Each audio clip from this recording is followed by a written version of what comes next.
हिंदू नववर्ष की आप सभी को बहुत बहुत शुभकामनाएं।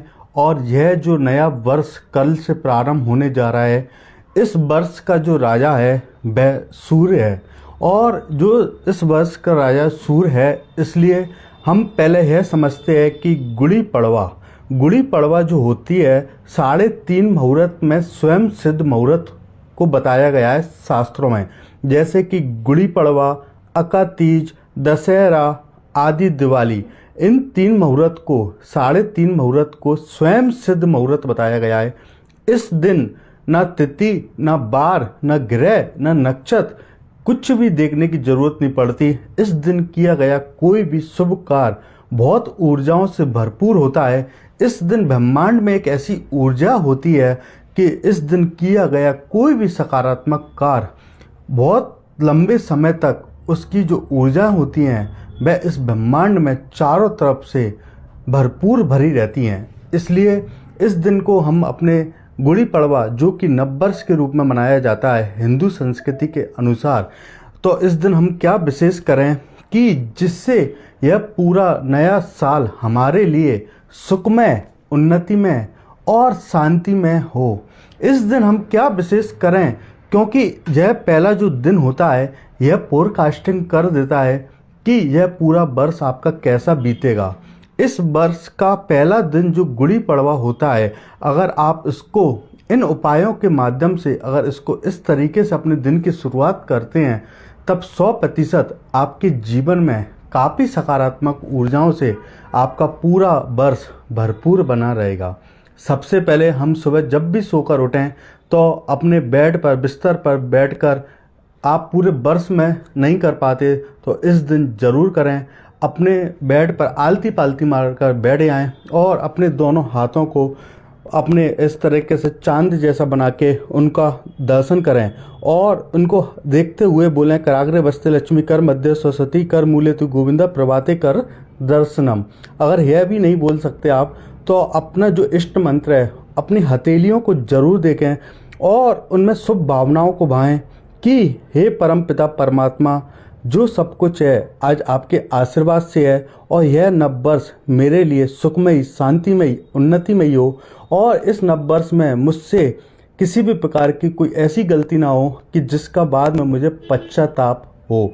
इसी के साथ हर व्यक्ति के लिए करुणामयी भावना बानी चाहिए।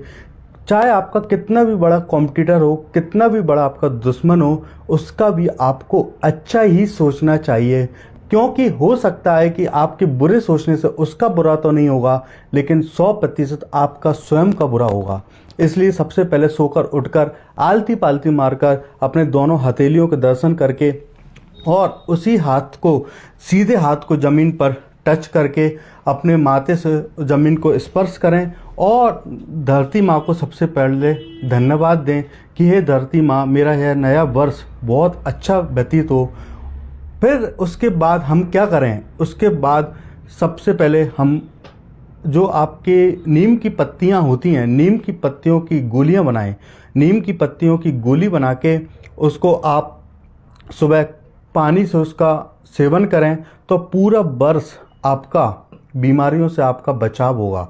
आपको कोई भी बड़ी गंभीर बीमारी आपको नहीं घेरेगी, क्योंकि आप भले ही 365 दिन में, पहले 365 दिन नहीं ले पाते, लेकिन मात्र एक दिन नीम की पत्ती की गोली बनाकर अगर आप उसका सेवन करते हैं तो 100% पूरे वर्ष भर में आपको बड़ी बीमारियों से आप बचे रहेंगे।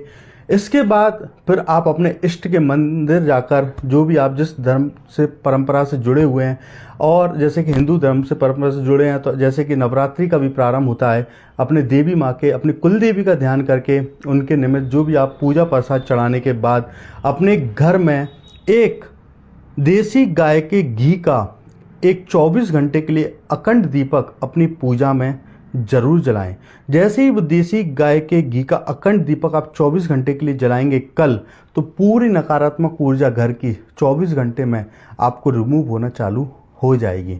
इसके बाद आप अपने घर में कल एक मंगल कलश की स्थापना जरूर करें। मंगल कलश में जैसे कि आप एक तांबे का, पीतल का, रजत कलश या मिट्टी का कलश लेके उसके अंदर खड़ा धनिया, आप साबुत चावल, काले उड़द, और इसके अलावा आप पीली सरसों, चांदी का सिक्का और उसके ऊपर आम के पत्ता, एक श्रीफल, मंगल कलश के अंदर जो भी शुभ सामग्री होती है आप वह भर सकते हैं। यह जरूरी नहीं है कि मैंने जो बताई है कि आप उन्हीं को भरें। जो आपके पास अवेलेबल हो उस सामान को मंगल कलश में भर के अपने मंदिर में स्थापित कर दें और भगवान से प्रार्थना करें, इस मंगल कलश की भांति मेरा जीवन भी ऊर्जाओं से, पूरा वर्ष ऊर्जाओं से भरपूर रहे। अब आपने सबसे पहले उठने की प्रक्रिया समझ ली। उठने के बाद आपने बीमारी ना हो पूरे वर्ष, उसको समझ लिया।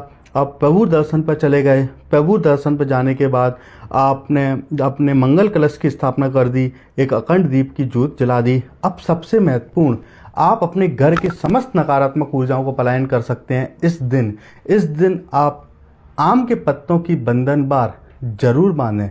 आपने महाराष्ट्र में देखा हो कि इस दिन 2 नीम के पत्ते के जोड़े लगाए जाते हैं जिससे कि कोई भी नकारात्मक ऊर्जा घर में पलायन ना हो। इसलिए हम भी समस्त लोगों को कल के दिन अपने व्यावसायिक स्थल पर, घर के स्थल पर आम के पत्तों की बंधनवार जरूर बांधना चाहिए।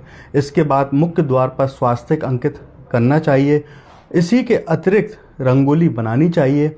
इन सब के बाद सबसे प्रमुख, जिसका नाम ही गुड़ी पड़वा है, कि अपने छत पर एक ध्वज जरूर फहराना चाहिए और यह ध्वज पीले रंग का हो।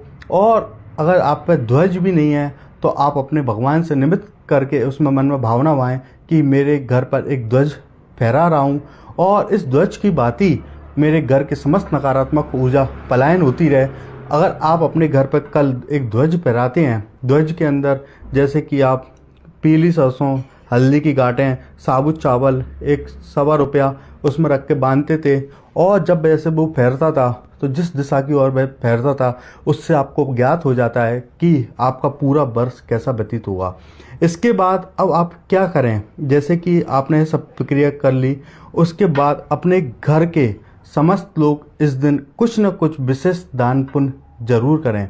दान पुण्य में जैसी आपकी क्षमता है वैसा दान अवश्य करें। जैसे कि आप गौ सेवा कर रहे हैं, गौ सेवा के अलावा अन्न दान जरूर करें। अन्न दान के अतिरिक्त आप पे जिस प्रकार का भी दान बनता हो, जैसे कि आप जल का, पानी का भी, किसी भी प्रकार का जैसे भी आपकी भावना हो, सेवा हो सकती हो, इस दिन दान करना चाहिए। क्योंकि इस दिन का किया हुआ दान बहुत लंबे समय तक उसकी अखंड ऊर्जाओं से भरपूर बना रहता है। और जैसे कि कल गुड़ी पड़वा है, नव वर्ष का आगमन है, इस वर्ष का राजा सूर्य है और सूर्य की बात ही अगर आप 365 डे, नहीं तो आप अगर इस वर्ष सूर्य को जैसे कि जल चढ़ाना, इसके अतिरिक्त सूर्य आसन करना, इस प्रकार की क्रियाएं करते हैं तो यह वर्ष आपके लिए बहुत अच्छा व्यतीत होगा। और पढ़ने वाले बच्चे इस वर्ष के लिए सबसे विशेष आपको मैं एक उपाय बता देता हूँ कि आप कल के दिन लाल कपड़ों का धारण जरूर करें, क्योंकि जैसे ही आप वह करेंगे तो पढ़ने वाले बच्चों के लिए वह विशेष उपाय होगा। क्योंकि यह उपाय करने से उनके शरीर में एक ऐसी तीव्रता आएगी जो कि उनके लिए एक बहुत सकारात्मक ऊर्जा की भांति साल भर कार्य करेगी। इसी प्रकार आप सब लोग इस गुड़ी पड़वा को बनाएं और अपनी गुड़ी पड़वा को अगर इन तरीके से आप बनाते हैं तब आपके जीवन में काफ़ी सकारात्मक ऊर्जाएं, वह वर्ष भरपूर बना रहेगा। इसके साथ रिद्धि सिद्धियाँ और जो भी आपके, जिसको भी आप अपना गुरु मानते हैं, कल अपने गुरु मंत्र की माला जितनी ज़्यादा से ज़्यादा हो सकती है उतनी करें। यह सब उपाय करें तो निश्चित रूप से यह हिंदू नववर्ष हमारे लिए बहुत ज़्यादा ऊर्जाओं से भरपूर होगा। लेकिन हाँ, आज हम मात्र 31 दिसंबर और 1 जनवरी को नववर्ष बनाने जाने लगे हैं, जबकि न उस समय कोई ऋतु का परिवर्तन होता है, न किसी भी प्रकार का कोई परिवर्तन होता है और उसको इतने हर्षोल्लास के साथ बनाते हैं कि लोगों ने आजकल उसको इतने बड़े व्यापारिक तौर पे भी उसको बनाना चालू कर दिया है। लेकिन अपना हिंदू नववर्ष बनाने के लिए सबसे पहले आप जो उपाय जो बताए हैं, अगर इन तरीके से आप बनाते हो तो जीवन में सकारात्मक ऊर्जाएं इस वर्ष भर बनी रहेंगी। इन्हीं सब भावनाओं के साथ आप सभी को हिंदू नववर्ष की बहुत बहुत शुभकामनाएं। यह वर्ष आप सभी का, हमारा और इस धरती पर रहने वाले समस्त जीव जंतुओं के लिए प्रकार की प्रभु से भावना करें, कामना करें, तब 100% आपका जीवन भी सकारात्मक होगा। 100% आपके जीवन में जो अगर थोड़ी बहुत समस्याएं भी आएंगी तो उनसे निकलने के लिए रास्ता भी आपको मिल जाएगा। इस प्रकार की भावना करें और आप सभी मित्रों को पुनः हिंदू नववर्ष की बहुत बहुत शुभकामनाएं। धन्यवाद।